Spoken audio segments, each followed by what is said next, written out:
Hello and welcome back. In this video, I'm trying to solve this print conundrum with this color difference in these two prints. The lower print is from my Epson 9900, which sits on that side of the studio, and the upper print is from my Canon Pixma Pro 10, which sits right here. And it just effectively, I could describe it as it suddenly started printing terrible color, and there's just no rhyme or reason for it. I go through and I check and make sure there's no clogged print heads, so that is turning out great. I'm double checking and make sure that all of the items in the color management area in Lightroom are great. I even tested this in Photoshop because I usually print in Photoshop, and I just, that is my old standby. I just know what to do there, and everything is just right, but I still get this extremely bland color coming out. This one being what I'm talking about. I want the rich color like we have here, and I would love to be able to get it back on my Canon printer again. So I was recommended by my friend over at the Photo Taco podcast. Jeff Harmon runs that show, and he said just delete the printer from your Mac OS and bring it back again, and everything should be fine. So I have given you the link to his blog post where he mentions that. At the very end of that blog post, he mentions that, and so a big shout out and thank you to Jeff for giving me this idea. So let's see if that works. So I've got the printers and scanners brought up here, but probably one thing else I should mention before I dive into this is I did just recently update to Ventura. I know they just also announced Sonoma, and probably about 5 weeks ago I updated to Ventura. I like to let my operating system and my computer just hum along. If there's nothing wrong with it, I just want to leave it go and not have any problems moving forward as I try and print, as I try and do whatever. It's just nice to have a system that that works. With that idea in mind of I did just recently upgrade the operating system, that makes me think, yeah, this is probably it. All right, so let's go in and take this Pro 10, and we're going to hit Remove Printer here, and we'll do Remove Printer, and now it's completely gone. And now we're just going to literally add it right back. And so we're going to look here at the Pro 10, and I'll probably take off the word series, and then there we go, we'll add it. And now the printer is added once again, so there it is. And as you can see, I've got a sheet of paper ready to go. That is the Canon Infinity Barre Photographique 2, or is that the version 1? I honestly can't remember now. Let me look at this box. It might be the version 1. Yes, that is the version 1, so that's all right. So I'm going to take this photo now. I'm just going to use the print module here in Lightroom, and it's time to get it going. So this print setup is something that I have a preset for. I can hit that button, and it should bring me back to the right everything down here, although it says JPEG file. So we're going to shift that back around. And we're going to come here, and we can see here it says it's looking for the Satin 270, so we don't want that.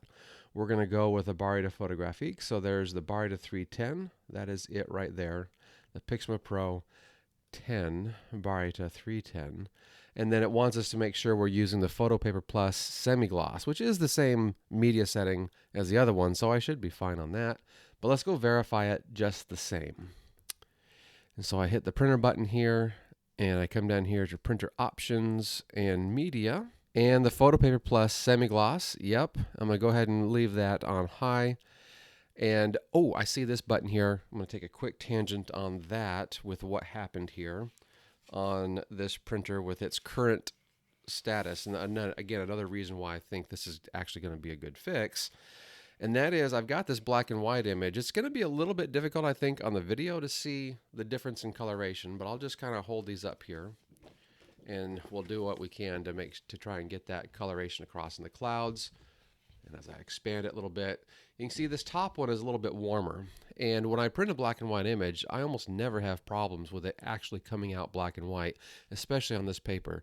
This Barre Photographique with black and white images is just phenomenal. I love it.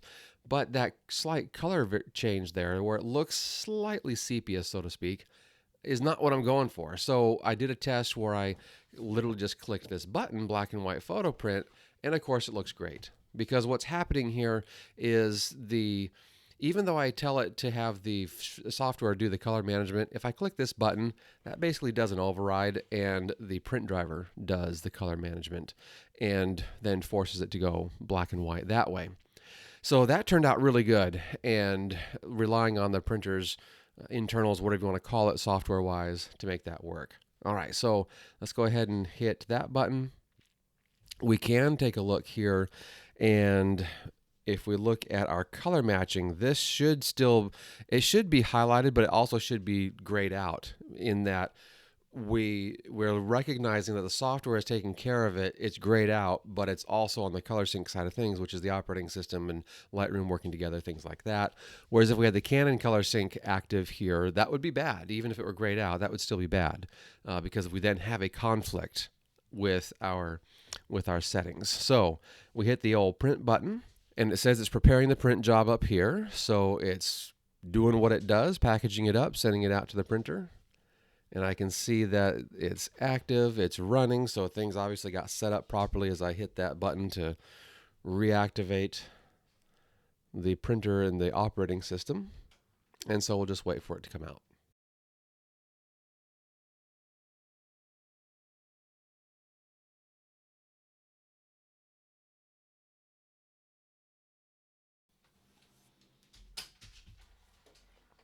And here it is. Let's take a quick look, comparing it to the old style of printing, basically the error printing. So there is what we're looking at with the error printing, and then we've got that good color coming in on the fix. So I'm so excited. This is absolutely amazing. I can print back to my Canon printer. I was literally thinking, I'm just going to get rid of it and just print exclusively on my Epson. So here's the color on the Epson, and there's the color on the Canon now. They virtually match. I will never expect them to be absolutely 100% accurate across each other.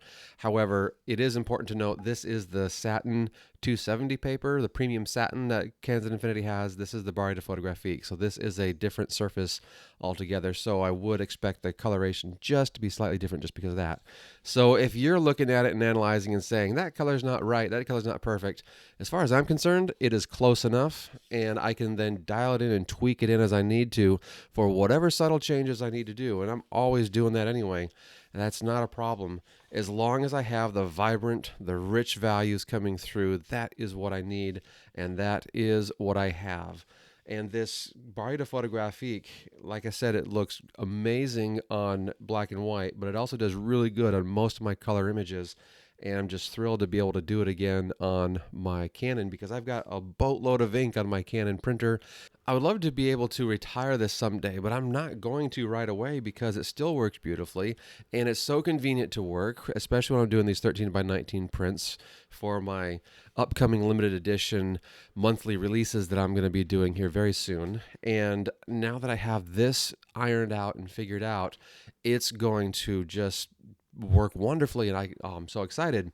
One thing that Jeff mentioned in that item there, that blog post, is that sometimes it will just plumb mess up again. It'll just go crazy again, and you have to uninstall and then reinstall the printer again, and then it's fixed. So whether it's Canon that needs to address this issue, whether it's Apple that needs to address this issue, it only happens on Apple computers.